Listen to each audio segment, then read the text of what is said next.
Ceramic tiles as well as stone tiles and mosaics are perfect for your walls and floors when you're looking for a really tough and easy care finish. They're straightforward to fix in place too, and this comprehensive video will show you how.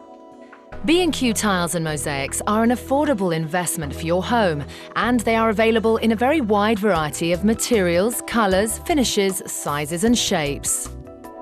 B&Q tiles and mosaics are suitable for any room in your home, but are particularly appropriate for rooms that need frequent cleaning, such as hallways, utility rooms, kitchens, bathrooms and lavatories, as well as rooms that are always going to be getting wet or damp, such as a bath or shower room. All B&Q tiles and mosaics are fixed in place with tiling adhesive, and with some simple planning and preparation, you'll find the work a straightforward process, and using this guide you'll be able to complete your project more quickly and economically, and with a professional finish too.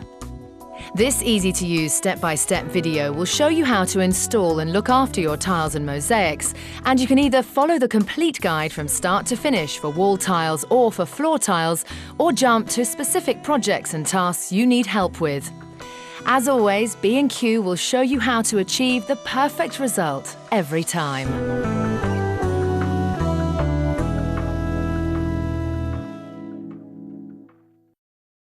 Just like wall tiles, floor tiles must be laid on a flat and sound surface. Any imperfections in the underlying surface will show up when the floor tiles are laid. Right. And this applies to any type of floor tile, such as glazed ceramic, quarry tiles, natural stone or marble. Okay, so what sort of surfaces can I lay my floor tiles on? So long as the surface is secure, dry and level, you can lay floor tiles directly onto concrete or wood floors, or onto vinyl tiles. Right. But be careful, floor tiles are heavy, and if you're going to lay tiles onto a wooden floor, you may need to strengthen the floor first. Okay. So here's some guidance as to what you'll need to do to prepare a variety of floor surfaces. Concrete.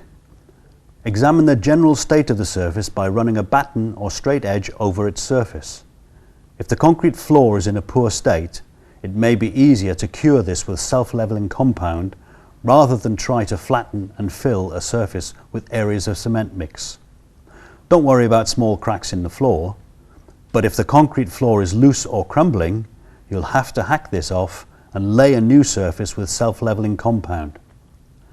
Make absolutely certain there are no damp problems with the floor. Use a moisture meter or the polythene sheet technique to check for damp. If it's a new concrete floor, make sure it has dried out completely before tiling. Sweep or vacuum the concrete floor carefully and then clean with some detergent mixed in water. Wood.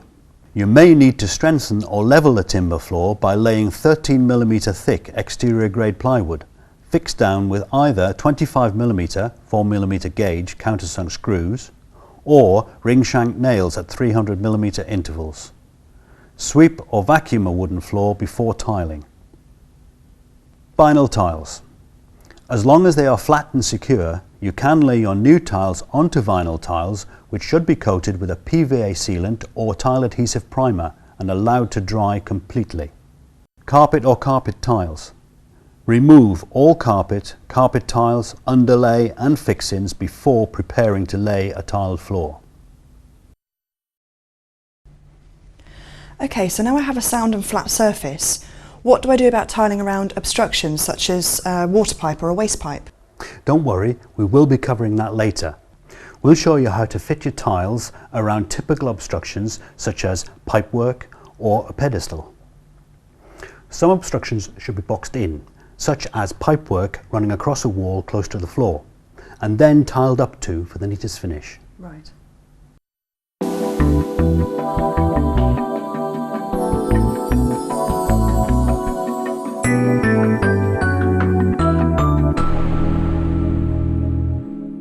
First of all, let's work out how many tiles you're going to have to buy.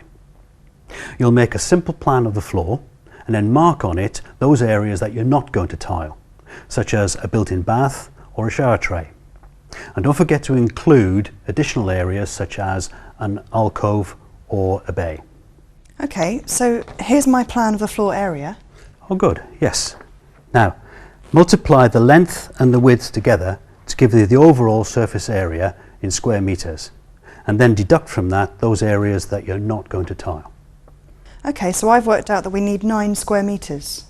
Yes, that looks right, but double check your measurements again, and when you're happy, add 10% to the overall area. That will allow for cutting tiles at the edges and for any breakages. Alternatively, most B&Q tile packs include a tile calculator chart which adds the 10% on for you. Okay, so when I buy my tiles, is it easy to work out how many boxes or packs I'll need? Yes, it is. Look on the box and it will tell you how many square metres each box will cover. And if you have any unopened boxes left over when you're finished, then you can return those to B&Q for a refund. When you're buying tiles, you should always check that the batch numbers match across all the packs of tiles that you buy, just as you would for wallpaper. This minimises any risk of shade variations. Okay. And what about working out how much adhesive and grout I'll need? Again, no problem. Look on the pack. All B&Q tile adhesive and grout clearly states how many square metres each pack will cover. Obviously we're going to use a ready mixed adhesive and grout that is suitable for a wooden floor, but what if I need one for a concrete floor or a different colour grout? Well, always use the appropriate adhesive for the floor surface to which you're going to fix tiles. B&Q do a wide range of adhesives and grouts, including different colours. Not all adhesives and grouts are ready mixed, and remember, not all tile adhesive can be used as grout, so read the packet carefully. Right. You can buy powdered adhesive or grout and mix the solution yourself following the instructions on the packet. It's completely up to you. However, some people do find that the ready mix products are easier to use. Finally, don't forget, as well as the tile adhesive and grout, you'll need some spacers too. Are spacers for wall tiles and floor tiles the same? No. Spacers for wall tiles and floor tiles are different sizes, so make sure you buy the right ones. Once they're in position and the tiles are grouted, then the spacers are completely hidden. Okay, so now I've got all my tiles, my spacers, my ready mixed adhesive and grout. Where do I start? Along this wall? No, you mustn't start by laying tiles along either one wall or another. Walls are very rarely straight and parallel, and any imperfections will show immediately. Floor tiles must be laid in relation to the central point of a room. You start from this point and work out to the walls. And when you do this, your tiled floor will look symmetrical and there'll be no narrow tiles to cut and fix to the edges. It will be a really professional job. First of all, let's find the centre point of the room. Measure across one wall at one end, calculate its midpoint and mark this on the floor. Repeat this process along the same wall but at the other end and mark the midpoint on the floor.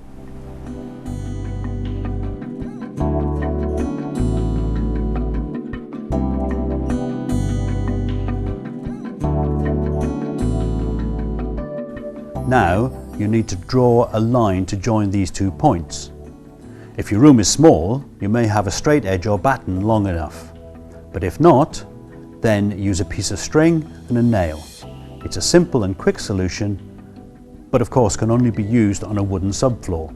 First, fix the nail in position into your midpoint. Tie a piece of thin string to the nail and then stretch the string to the second midpoint. Hold the string taut and then run a pencil along the string. This is now one of your guidelines.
now do the same for the other wall. Where the two lines cross is your midpoint. We'll use this centre point to position the first tile, which is known as the key tile, and then lay the tiles from the key tile to the walls.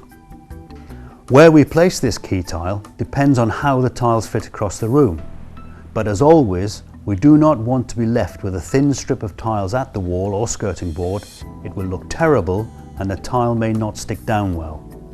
So, let's lay the key tile on the centre point like this, and then dry lay tiles across the room to the wall.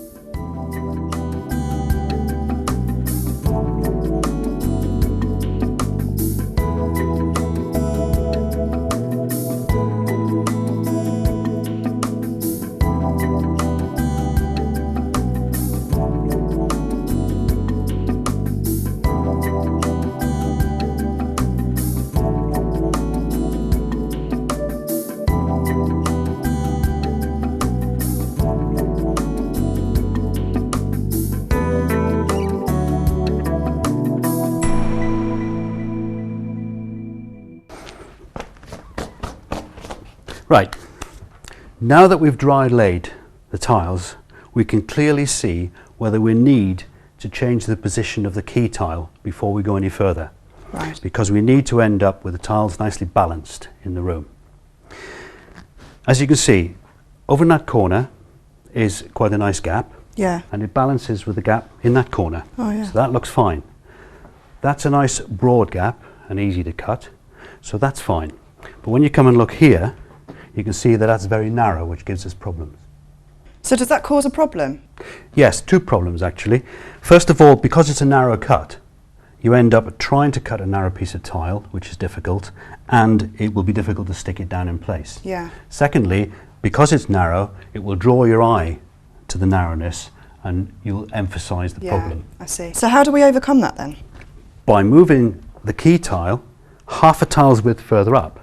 Imagine all the tiles moved up with it, Yeah. and you'll see that that will give us a nice broad cut here. And if you see at the opposite end, take that tile away and you'll end up with a nice broad cut Yeah. at the far end as well, which is balanced. So we'll balance both sides and balanced both ends, and visually it will look good. Excellent. It's a bit of a juggling act, but it's well worth carrying out to get that nicely balanced finish. Yeah, I can see that. Okay? So, we now need to reposition the key tile. Okay. So if I take these away,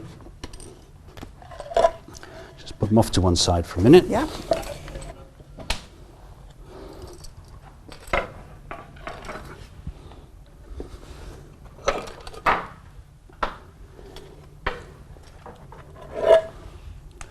We will eventually move all the tiles off before we start. Yeah. We're now going to move this. So this is the key tile. This is the key tile. We'll move it half a tile's width, just by eye, but make sure it's accurately lined up. And then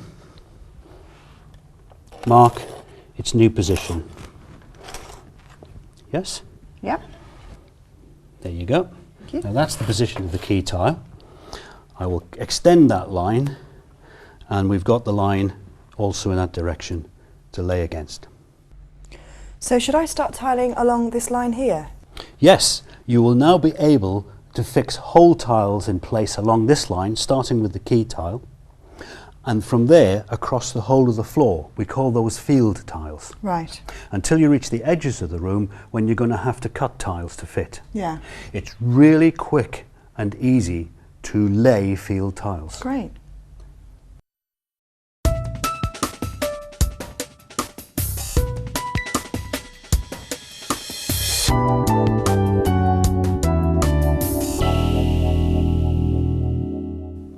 Before we start fixing the tiles to the floor, let's take a moment to unpack all the tiles that you've bought so that we can examine them for any defects or problems, and then to mix them up as we stack them to one side. I understand why you check each floor tile for defects, but why do you have to mix them up? If you are buying ceramic tiles, there may be subtle differences in shade. Right. In the case of natural stone tiles like these, you can decide what mix of unique colours and patterns you like best. And finally, it's a good idea to allow natural stone tiles to dry out thoroughly before sealing or fixing them down.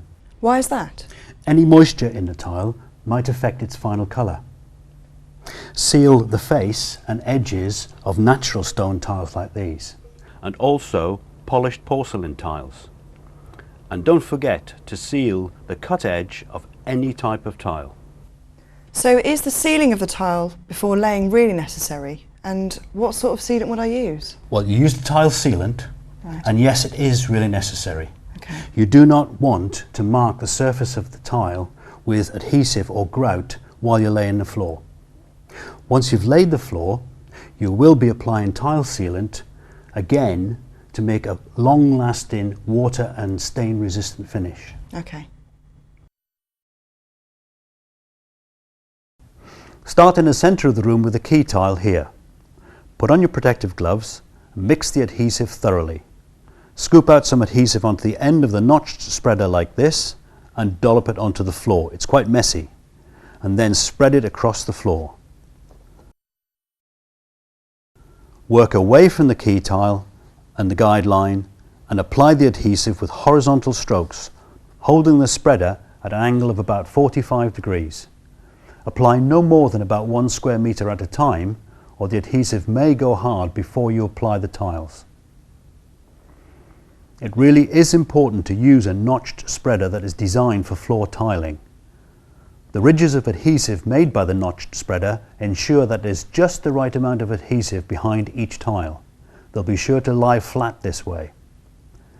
The notch sizes in a floor tiling spreader are larger than those for wall tiles, so make sure you're using the right spreader. If you are using a combination spreader with both notch sizes, then make sure you're using the correct side. Keep a damp sponge or cloth handy. You're bound to make a bit of a mess, so wipe up as you go along. Right, that's enough adhesive to start with. Place the key tile into position and press it firmly in place with a slight twist to bed it in place and to ensure that there's no air trapped underneath.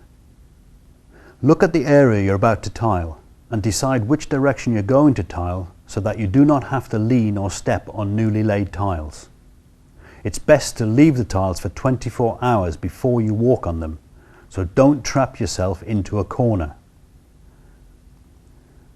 Now continue laying tiles to the walls, fitting a spacer at the corners of each tile, or, as we're doing here, like a peg on the face of the tile, until you've completed a row of whole tiles.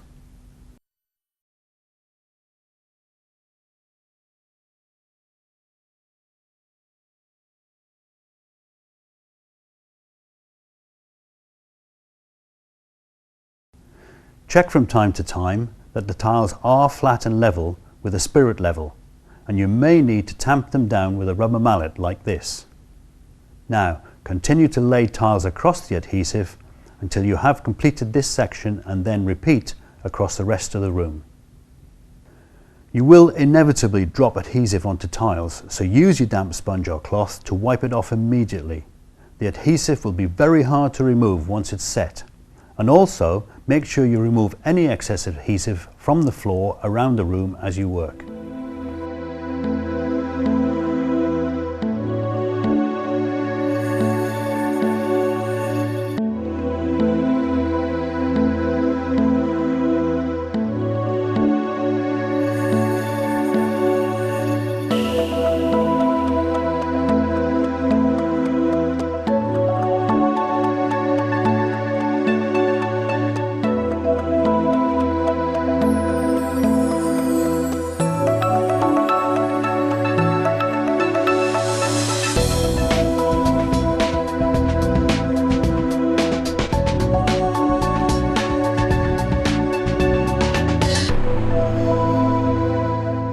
We've now completed a floor of field tiles.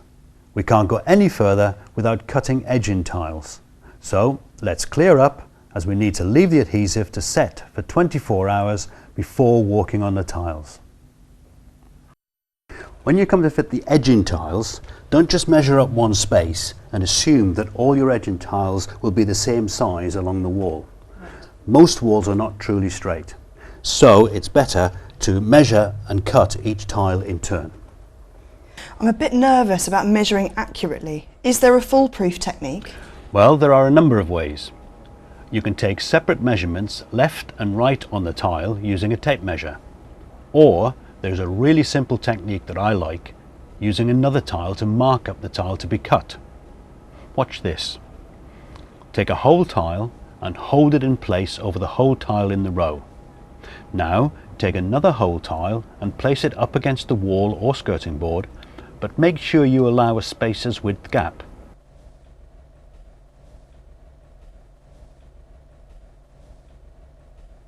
Now mark the tile beneath with a tile marker like this. This is the tile you'll cut. So remove the two tiles, cut the marked up tile and see if it fits accurately.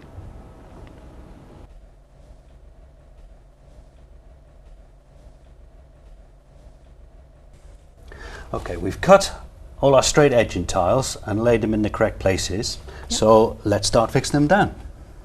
Okay, but there's not actually a lot of space against the wall to apply the tile adhesive. Shouldn't we use a smaller spreader? No need. What we'll do is use the narrow end of the spreader and apply the adhesive direct to the back of the tile, like so. I see. And then drop it into place using spacers as necessary to make sure it is lined up correctly. Great.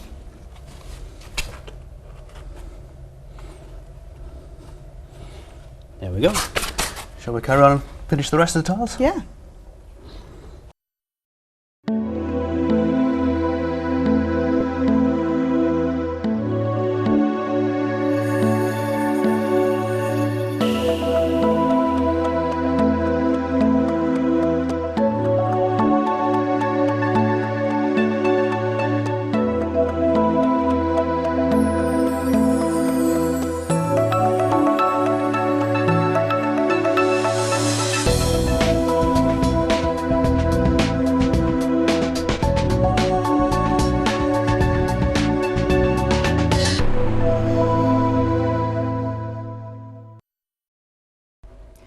Okay, so now we've cut and put into position all our straight edging tiles. I see we've come to an outside corner. So how do we cut and measure this accurately? Quite simple and straightforward. Take the tile that you intend to be cutting and place it on either of these two tiles, like so, making sure that the edge of the tile is accurately in line with the edge of the tile underneath, Yeah. and butt it up to the wall. Right. Then take your tile marker and mark where the wall touches the tile, but don't forget to allow for the width of the spacer. Right. Then do exactly the same on this tile here. Again, making certain that the edges align accurately. Butt it up to the wall. And once again, mark the position where the wall touches the tile, but allow for the spacer. Then, use a straight edge for accuracy and draw a line like so, and then draw the second line from the other edge. You can then cut along those two lines, take away that, and there's your tile ready to fit into place. Great.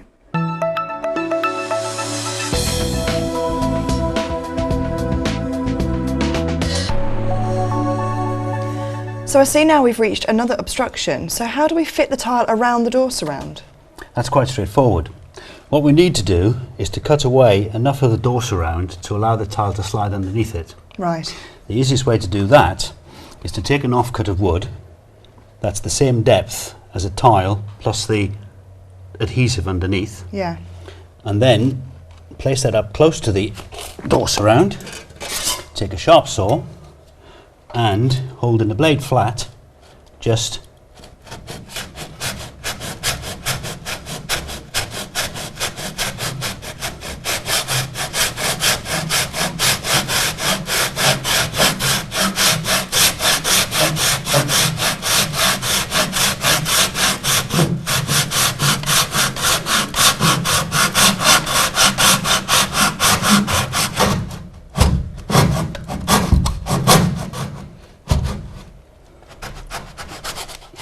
should have done it.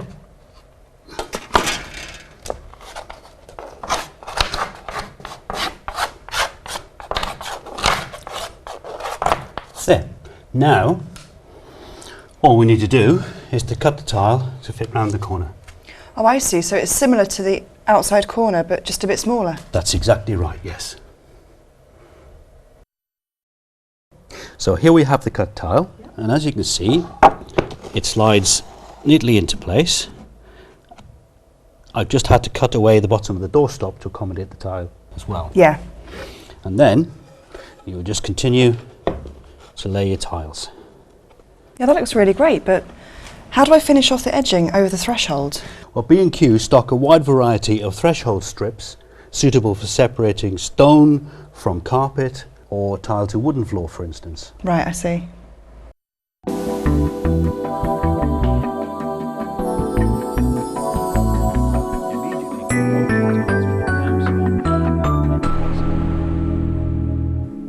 Right, we've completed all the tile edging and we've left it to dry for 24 hours. So now we're ready to start grouting. Okay, but is there more than one type of grout? Yes, grout's available in a premix form or powder form and in many different colours. Oh, great. You should thoroughly stir the premix grout before you start. Use a grout float to spread the grout across the tiles and then work the grout into the joints like this. Make long diagonal strokes and work quickly to complete the floor, as the grout will soon begin to harden.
Immediately go over the tiles with a damp sponge to remove any excess grout before it hardens, but make sure you don't drag any grout from the joints.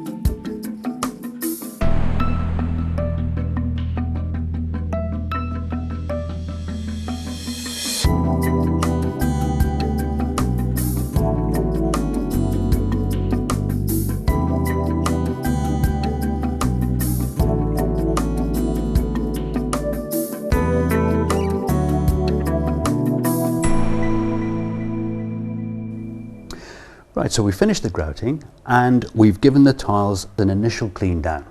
So is there anything else left to do?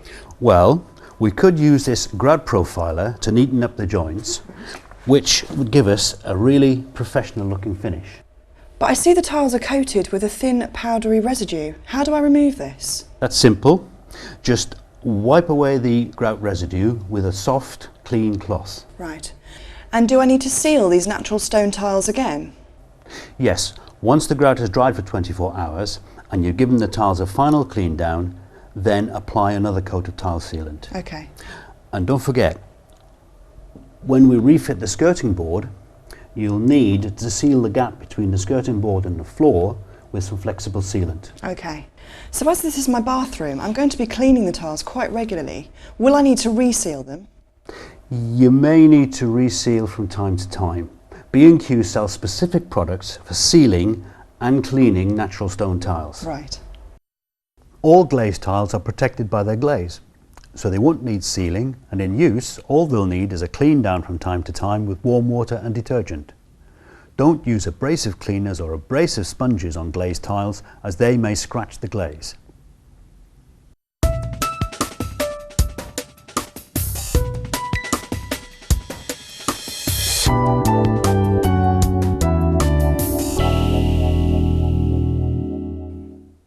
Once you've laid or fixed all the field tiles or hole tiles, then you're going to need to be cutting tiles, either around the edges or around obstructions. Okay.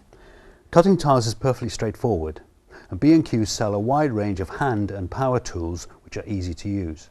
Okay. Are there any differences in the tools and techniques for cutting glazed tiles and stone tiles? That's a very good point. Yes, there are differences. You can cut glazed tiles with either a hand-operated tile cutter like this or a powered tile cutter like this. But for stone tiles, we recommend a powered tile cutter. The hand-operated cutter works on a scoring and snapping principle, where you break through the glaze by scoring once only, and then you snap the tile along the scored line.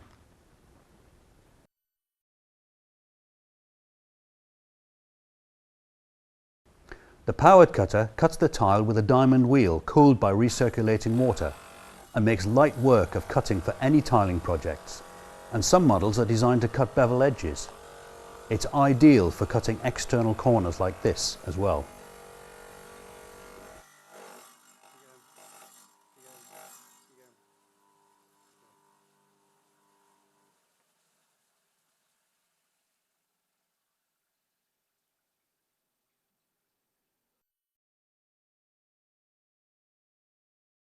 For small curved or circular shaped cuts, you could use a tile saw or a jigsaw with a tile cutting blade like this.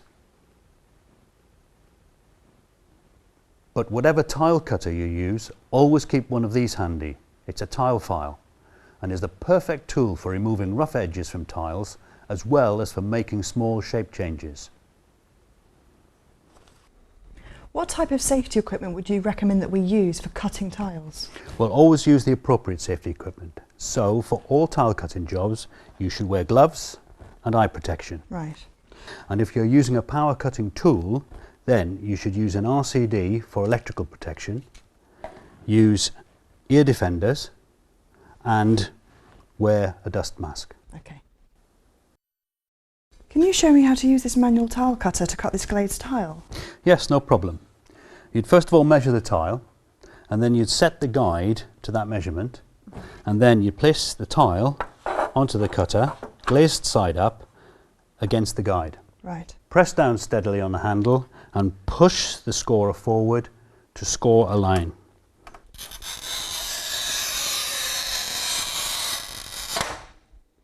Make sure you score the line only once, and then press down firmly on the handle to snap the tile along the scoring line like this.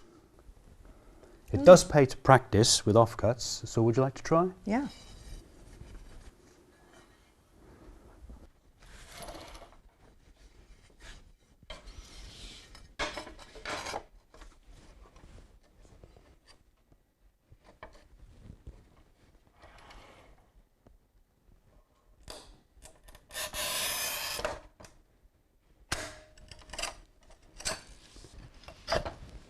Oh yeah, that's really easy.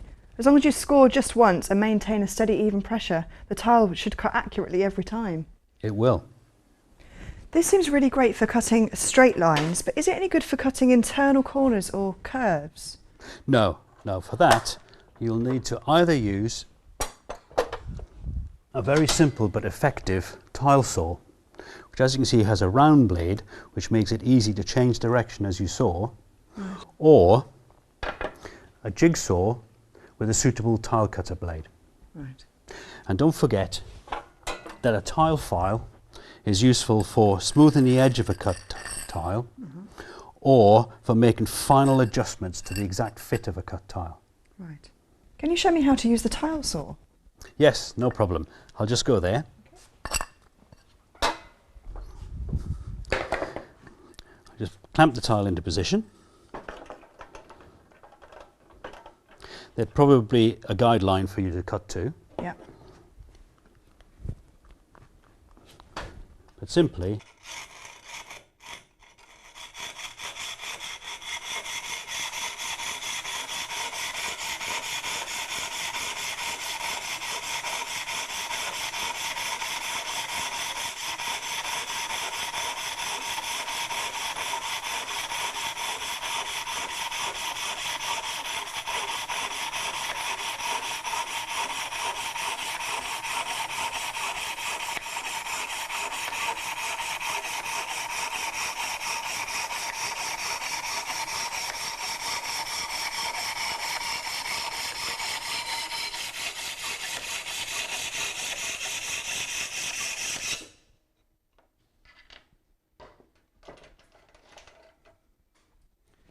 go. And of course you need to finish off and get the curve exactly right with the tile file. I see.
Another way to measure, mark and cut shapes is to use a tile shaping template like this. I'll show you how to use it here when cutting floor tiles around a pedestal. Lay all the hole tiles up to and around the pedestal. We'll use the same technique as for marking up edging tiles to find our start points. Place a hole tile over the nearest tile here and slide another tile over this tile until it meets the pedestal.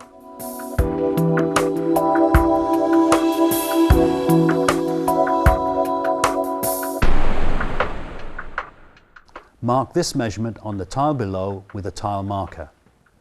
Now hold the tile shaping template in place against the edge of the tile here and slide it against the pedestal, making sure the tile shaping template stays in line with the edge of the tile.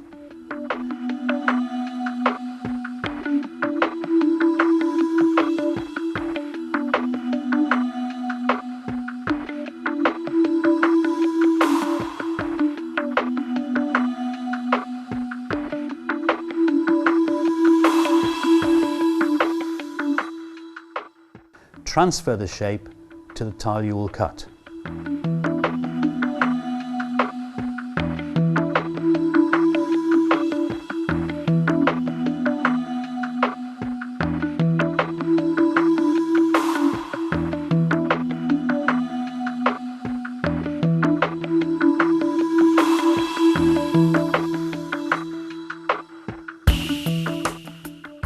Now repeat the process for this edge, like this.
And then join up the marks.